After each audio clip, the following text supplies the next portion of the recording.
I normally tend to be very skeptical of a lot of those people that usually say, oh, things just fell into place. Oh, this is just how the universe designed it. But in this particular episode, I actually feel like that's exactly what happened, because I am going to be talking about sex, more so sex work. And I actually saw something involving sex work like maybe 2 nights ago when I was going to work. And I didn't think too much of it then, but seeing that now there's like something about the Chief Justice proposing a bill to decriminalize prostitution, like I feel like everything was just setting itself up so that I talk about it. But before I can really get into that, where are my manners? I should have started with the intro. Welcome to Breakdown on West Side, your number one breakdown podcast, coming to you from Nairobi, Kenya.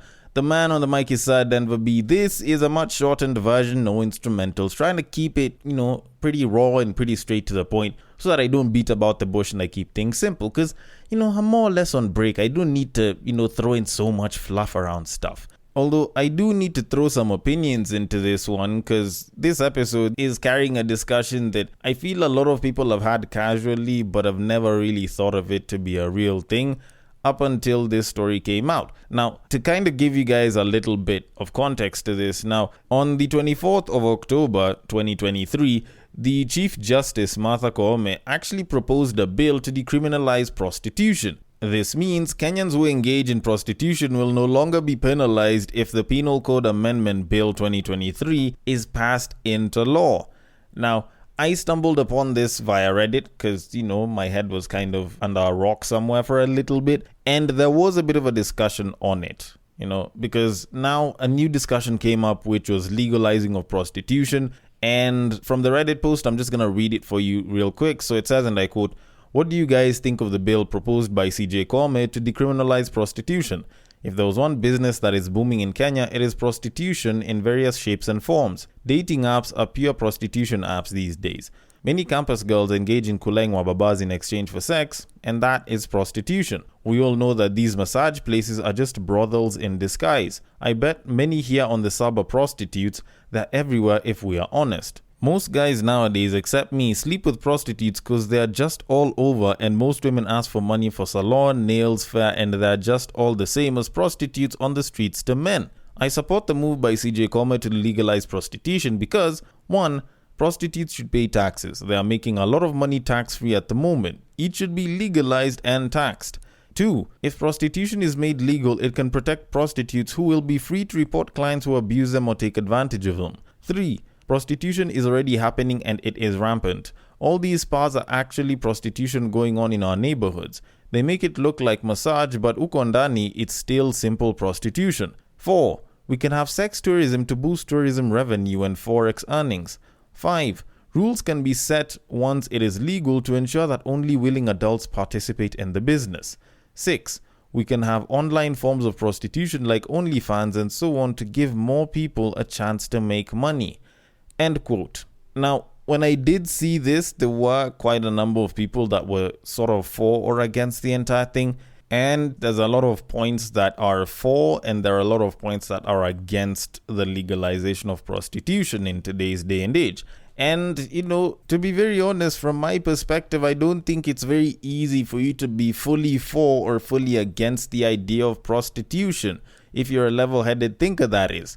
Which is why, I guess for the sake of spoiling the ending of this entire episode, I'll just tell you, I agree with the legalization of prostitution, but to a degree. And, I will try to use as much of this episode to at least explain why that's the case. Now, one of the first things that I did actually realize when I was looking through the comments was that there's a difference between legalization and decriminalization. What is being proposed by the Chief Justice is decriminalization, and yet there's some people that think it's legalization. Now, the difference between them actually isn't all that big, because decriminalization means that, it's no longer illegal for you to take part in the profession and you shouldn't be arrested for it. And legalization now involves regulation. So you will be regulated on things such as how you're supposed to act, zoning areas, things that you're supposed to do, stuff like mandatory tests and all that, and compliance and certificates and shit like that. So there is a difference to it, but it does sound particularly similar, especially if you're not as legally knowledgeable on the entire thing. And, granted, I think when I got to see that difference, I think that's what helped me come to my conclusion a little bit better. Now, with that said, the first thing that I wanted to tackle on this entire, sort of discussion, or at least debate that people have, is this generalized idea that the one business that is booming in Kenya is prostitution in whichever shape or form you look at it, which I don't entirely agree with, at least for the most part. I believe that transactional sex, which is what a lot of women tend to do nowadays, which, granted, I'm not the biggest fan of, is in essence at its core actually different from prostitution in and of itself. And I know there's a lot of people who are like, I'm just sugarcoating blah blah. But for the most part, whenever people are talking about it like this, they're looking at it from an incredibly general and simplistic lens. And if you're to use that lens to look at transactional sex as prostitution, then you could technically argue out that arranged marriages that have been arranged by parents to another family that's of a higher caliber or of the same elite level should be classified as human trafficking of sorts. Because a lot of times when you kind of look at it, at the end of the day, there is someone that is trying to gain from the other person. There is some sort of transaction of value to a degree. And in a lot of those cases, you find that the people who are actually getting married didn't even consent to it in the first place initially. At the end of the day, both of them represent the more transactional facets of our cultures. And one might seem like it's a little bit more old school and another one's a little bit more now, but when you kind of look at them with the same generalized lens, they do seem pretty similar in the way that they are carried out from a transactional nature. But I think the only time when transactional sex can now be classified as prostitution is when the person, or if the person decides to take it up almost as a full-time thing, or they do it exclusively with the aim of just making it transactional every single time. That's just my thoughts on it, but this is definitely a debate that can be had a little bit later. But now, moving aside from that, considering that there were a bunch of points that were brought up, such as, stuff like sex tourism, I feel like the digitization of sex work through OnlyFans has eaten off quite a huge chunk of that market. And instead of a guy possibly taking some risks just to get some physical pussy, can probably beat his meat and feel just a little bit loved if he goes and he pays, $5, $10, $15, $20 a month.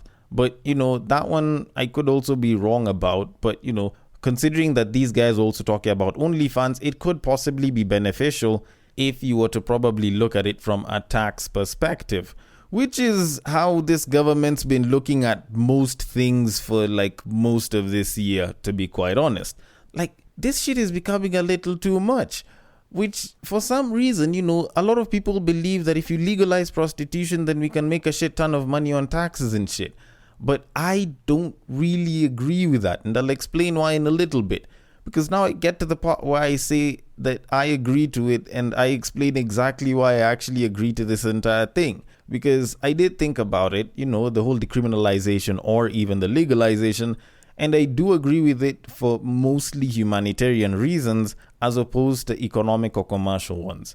Because when I look at it, if you decriminalize sex and possibly even legalize it, then you could, to a pretty good degree, reduce the number, if not, take it down by quite a huge notch, the number of infections that are sexually transmitted, STDs, STIs, HIV, HPV, and shit like that, for a lot of Kenyans, possibly hundreds, maybe even thousands, if not more, just by legalizing it and having the sex workers take mandatory STD and STI tests.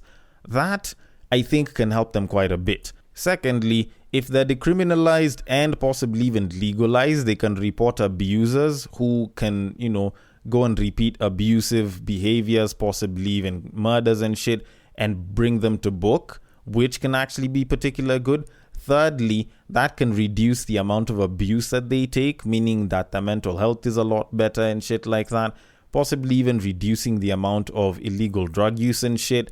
And also, you can at least sanitize the operation such that if you're legalizing it, then you can create certain regulations, to allow them to at least operate within particular safe parameters. Now, don't get me wrong, I also see the problems of legalizing it such that, if it's decriminalized, you don't know if they'll just move from occupying certain areas that are known for hoes, such as, some sections of River Road, some places around Hurlingham, places like, Westie, Ngara. Like, you don't know if these guys will just end up flooding the urban centers on like every street corner and shit. Like, that is where stuff like regulation kind of comes in, which kind of has to come with legalization. So in that particular case, then it does make sense for a certain amount of zoning to happen where they stay within their own quote unquote red light districts and shit. Then on top of that, considering that there's a lot of people that don't know where limits are and don't understand the differences between decriminalization and normalization, they will take it to think that, sex work should be okay. And, them starting an OnlyFans is perfectly okay under the law, and they'll go ahead and they'll start that shit. And, you could see an uptick in OnlyFans content, of which I don't think we produce as much as a lot of other places in the world. But the moment people see the decriminalization of prostitution, some people might think that, now we've normalized sex work, and you will see more people becoming content creators there, which most can argue damages the moral fabric of society and normalizes bad behavior and sex work and shit like that. And that's not a particularly nice thing. And speaking about not so nice things, some people actually think that, legalizing it will mean that, we can collect a shit ton of taxes from it. But I honestly don't think that that'll work. Like, for the government to collect taxes, there has to be some sort of a cash flow. If you can't see how the money moves, if you can't see the pipeline of money, then you won't know exactly where to pull the money from. You won't even know how much money to pull in the first place because you don't have a view of how the money moves. Even though you register them, you won't really know how to tax them because it's not like when you go and you fuck someone, you write them an invoice or some shit. Then on top of that, a lot of these hoes have pimps. And, they have bottom bitches that work for the pimps and shit. And a lot of that money has to be pushed up. And there's a certain percentage that can be left to the hoe as opposed to, the pimp and all. So how exactly do you expect to make money from them if they're pushing the money up? Will you tax them? Will you tax the pimps? How will you know who's the pimp and who's not? Like, that becomes an entirely different discussion that becomes a lot harder to handle than whether you should legalize prostitution or not. And so, with that said, let me just try and round things out by saying this. Personally, I believe that decriminalizing prostitution is one thing, but to prevent it from going out of control, I do believe that we need to at least legalize it to an extent. I really like what Sweden did back in 1999, because what they did was they implemented some sort of partial legality to the entire thing, where they legalized the sex work, they legalized prostitution, but they criminalized going to procure the services of a prostitute. So it's not the prostitute that'll get caught by the cops, it'll be you, the person that is trying to get the services of a prostitute, that'll be caught by the cops.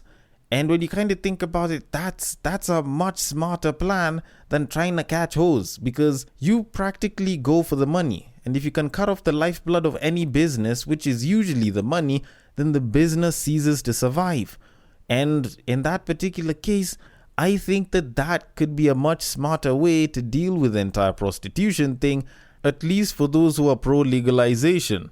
Now, with that said, transactional sex is not prostitution. It is very similar, and some of the generalities of it do make it seem like it is the same thing, but it's not. It's kind of like an American football to rugby comparison. There's big people that are playing, it's a contact sport, and people get thrown around, and people run from one end to the field all the way to the other. They are not the same sport. At the end of the day, one is professional to a degree, and the other one is mostly casual, with the possible few who make it professional possibly being the ones that you can call hoes. But with that said, I think the best way to differentiate the two actually comes down to a quote that I read online a bit of a while back, which was, when you get a hoe, you don't pay to have sex with her. You pay her to leave once you've had sex with her. Although, then again, maybe that's just a bullshit way of looking at things, and I could be wrong about the entire thing, but I want your thoughts on it. The DMs are open on IG, on Facebook. It is at Breaktime on Westside. On Twitter, it is at Bagaka the D. Thank you so much for listening all the way till the end, and I will catch you guys on the next break.